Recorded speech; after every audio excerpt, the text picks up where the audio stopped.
Hello, my name is Todd Evans and I am a Level 2 Product Support Engineer at Cole Morgan. And this video series is an introduction to the AKD Ethernet IP servo drive. Welcome to video 11 of the AKD Ethernet IP video series. In this video, we will discuss adding axes to the sample project. We covered the generic Ethernet module in the AKD drive add-on instruction previously. The screenshot is from the sample project, but only accommodates one axis. And you'll notice in the bottom left-hand corner under Ethernet in the controller organizer, there is only one generic Ethernet module declared. Also in the top right-hand corner, you'll see that there's only one AKD drive add-on instruction in the sample ladder. If you right click on Ethernet in your controller organizer and select new module, you can look for generic Ethernet module and add a new one.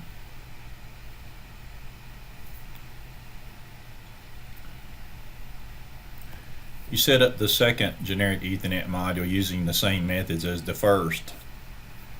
For consistency in the sample project, I called or gave the name of the second generic Ethernet module AKD_2.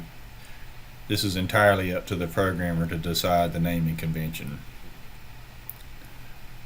Also gave the second generic Ethernet module a unique IP address, and the input-output configuration, assembly instances, and sizes are the same.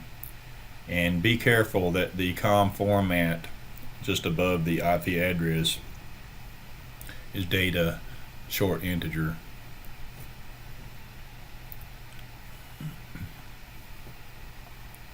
Note now in the first screenshot at the top that the second axis is added to the Ethernet group.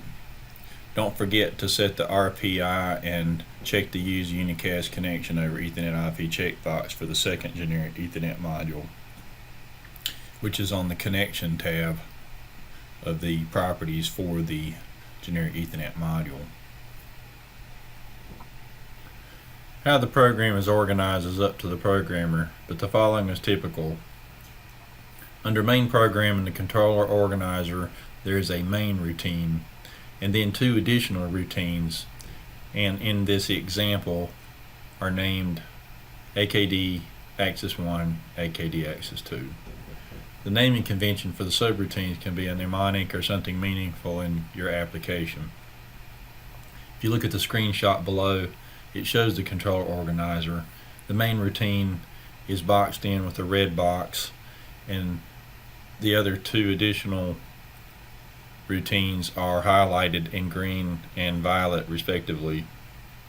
If you look to the right, the main routine ladder program is shown with two JSR jump to subroutine instructions, where each jumps to one of the additional subroutines, AKD Axis 1 and AKD Axis 2 in this example. In this example, the ladder logic exhibited in the simple sample project is contained in the first subroutine as opposed to in the main. Here is a snapshot of the beginning of the AKD_Axis_1 subroutine. You'll notice it looks just like the simple sample project, where the AKD drive add-on instruction is in rung 0 and then the rest of the code follows rung 1 and 2 and so forth. Notice that the axis internal is axis_1, and also notice that there is a unique instance AKD_1 for the AKD drive add-on instruction, and that the axis input and axis output entries are AKD_1:I and AKD_1:O.